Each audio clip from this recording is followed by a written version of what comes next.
地人在地前来看南投山城艺术节，7月27，明仔载要伫德山的3月宝宫来举行。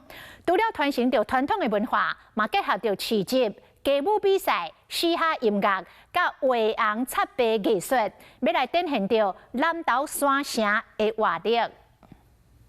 南投山城艺术节特别到地起考，由馆长带贵宾替活动宣传，就全国爱音乐的少年朋友同齐来这参加。我们是一个在这个传统的艺术传承上面做得非常的好，我们也希望透过一些不同的每一个乡镇的特色，我想大家可以看到不同的一些的艺术的一个呈现。近2年在去年中举办山城艺术节时，请真侪少年朋友来这，和德山热闹滚滚。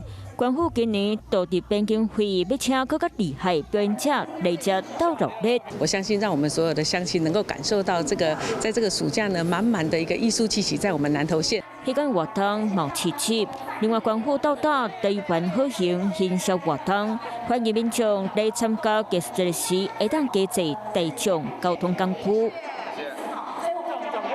Hello， 我是蒋欣梅。想要抢先掌握最及时的新闻资讯吗？赶快订阅、按赞、开启小铃铛，锁定华视新闻 YouTube 频道。